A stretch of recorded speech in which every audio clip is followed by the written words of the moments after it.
Bonjour et bienvenue sur la chaîne Zone Bourse. Aujourd'hui, je voulais discuter de Facebook et notamment d'une question que je me pose régulièrement qui est pourquoi est-ce que j'entends autant de critiques négatives sur Facebook en tant qu'entreprise, et pourquoi est-ce que je constate au quotidien que Facebook est toujours autant utilisé qu'avant en tant que réseau social. Alors quand on pense à Facebook en tant qu'entreprise, on pense que c'est un des GAFA, donc un des géants du web extrêmement puissant qui gagne beaucoup d'argent avec d'énormes croissances, mais qui pour autant ne paye quasiment pas d'impôts dans les pays des utilisateurs.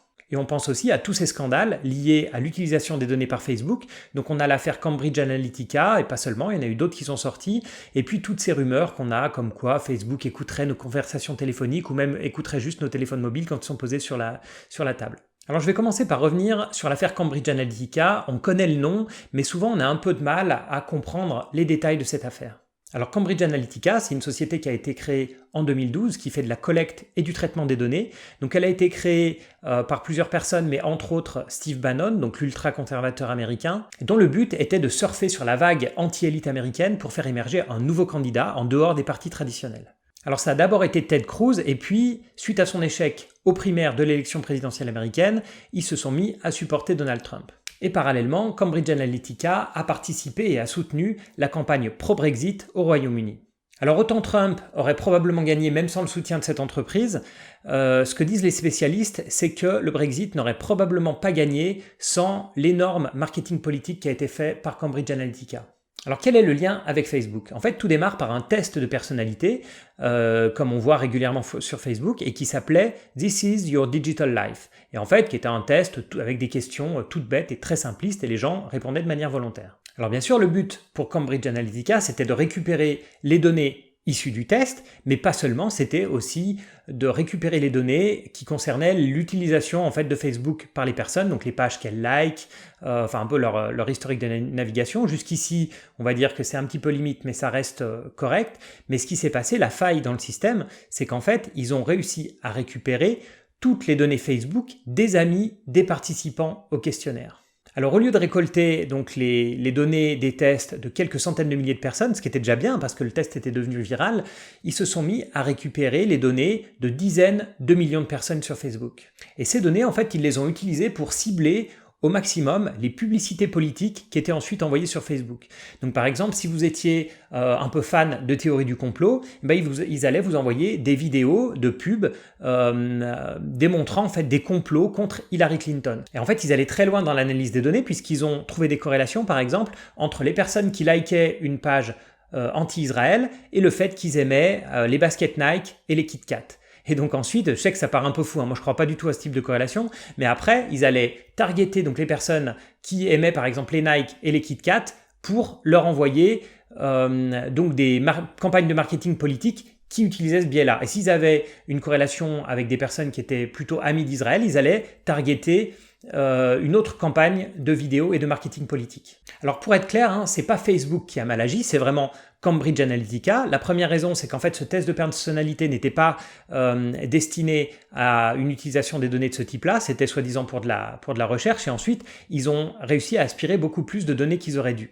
Le problème de Facebook, en fait, là où Facebook a mal agi, c'est que quand ils ont été au courant de l'affaire et du fait qu'il y a beaucoup trop de données qui sont sorties de Facebook, ils ont juste enterré l'affaire, ils ont à peine tapé sur les doigts de Cambridge Analytica et ils n'ont pas informé les utilisateurs. Et en fait, tout ça n'est sorti que quand il y a eu un lanceur d'alerte qui a raconté toute l'histoire. Alors un autre problème bien connu de Facebook, c'est le peu d'impôts qu'ils payent dans le pays des utilisateurs. Et à ce propos, ça m'a fait rire de voir les slides des derniers résultats de Facebook. Donc je vous les mets à l'écran. Ils ont mis un slide, comme d'habitude, qui donne le taux d'imposition, qui est en général autour de 13-14%, mais on voit que le taux a explosé récemment à 30%, puis 46%. Mais en regardant les petites lignes que je vous mets en bas, ce qu'il faut toujours faire bien sûr, on se rend compte que c'est juste parce que Facebook a glissé dans ses impôts les amendes de la FTC, donc en général à propos de mauvaise utilisation des données, pour donner l'impression qu'il paye plus d'impôts. Alors bien sûr, toutes ces histoires, ça ternit l'image de Facebook, et pour la première fois dans son histoire, la valeur de la marque a baissé en 2018. Et si je compare à Amazon, dont la valeur de la marque a explosé en 2018, c'est encore plus flagrant. Donc pour ceux qui écoutent en podcast, je mets à l'écran donc les graphiques de valeur de la marque de Facebook et d'Amazon que j'ai trouvé sur le site Interbrand, qui est très intéressant à regarder si vous voulez le consulter. Et pourtant, malgré toutes ces casseroles, Facebook a toujours 2,4 milliards d'utilisateurs mensuels au deuxième trimestre 2019, ce qui est en hausse de 8,1% par rapport à la même période en 2018, et un chiffre d'affaires en croissance de 28%. Donc je répète, 2,4 milliards d'utilisateurs mensuels. Alors bien sûr, et c'est une des choses qu'on reproche souvent à Facebook, il y a une baisse des jeunes utilisateurs, mais c'est compensé par le taux d'adoption de générations précédentes qui continue d'augmenter. Alors pourquoi, avec tous les problèmes que Facebook se traîne, on a aussi peu d'impact sur l'utilisation du réseau social? Parce que moi je connais des personnes typiquement qui vont poster des articles anti-GAFA, anti-partage des données, etc. mais ils vont les poster sur Facebook. Et c'est ça la clé du problème, c'est pourquoi on voit d'un côté la réputation de Facebook qui se ternit et pourquoi le taux d'adoption il continue à augmenter. Le premier point, c'est qu'en fait, cette critique, ça reste une critique de principe. Donc une critique sur la société dans laquelle on vit, qui est une société de surconsommation, une société de lobby, de marketing, etc. Mais ce type de critique finalement est très peu suivi d'effet. Et une des raisons, bien sûr, c'est que Facebook, c'est incontournable. Ça fait partie de ces business qui sont basés sur l'effet réseau. L'effet réseau, ça fait que si on va sur Facebook, si vous et moi, nous allons sur Facebook, c'est parce qu'il y a tous nos amis, nos familles, nos collègues, des personnes qu'on va suivre, des pages de thèmes qui nous intéressent, des clubs sportifs, etc., qui nous donnent des informations sur Facebook. Parce que je vous rappelle, il y a plus de 2 milliards d'utilisateurs réguliers. 2 milliards.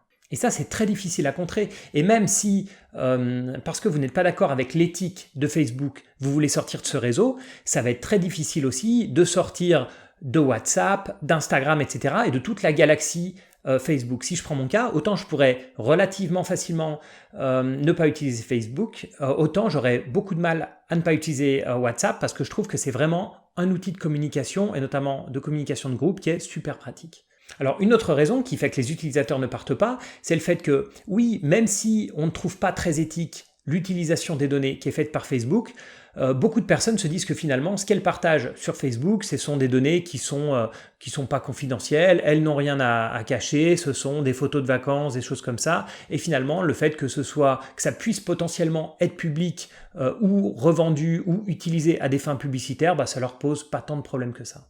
Mais la clé de l'explication, la clé, c'est que on le sait tous aujourd'hui, même si on refuse de se l'avouer, que quand un contenu est gratuit, quand un contenu sur le web est gratuit, il y a une contrepartie. Et la contrepartie, c'est soit de la publicité, soit l'utilisation de nos données. Mais qui finalement revient au même parce qu'en fait, ces données, elles sont, dans la grande majorité des cas, utilisées pour mieux cibler la publicité. Et ça, c'est pas unique au web. Ça, c'est vrai quand on regarde la télévision, par exemple. On regarde la télévision, c'est gratuit, mais on sait que produire des programmes télé, ça coûte très cher, donc on a des publicités régulières toutes les 15 minutes sur les chaînes traditionnelles. Ou alors, on utilise des services de streaming type Netflix qui vont nous faire payer un abonnement.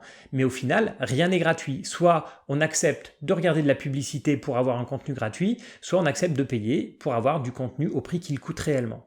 Je peux prendre un autre exemple, les cartes de fidélité des grands magasins.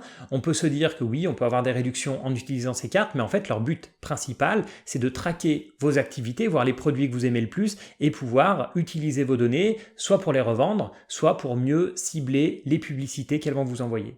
Et puis, il faut être réaliste. S'il y a un nouveau réseau social qui arrive pour concurrencer Facebook, il y en a plusieurs autres derrière qui n'ont pas la taille de Facebook, mais qui sont quand même pas très loin derrière, ils sont obligés d'être gratuits. Pour avoir 2,4 milliards d'utilisateurs, il faut être gratuit. On peut bien sûr pas avoir cette taille de réseau en étant payant.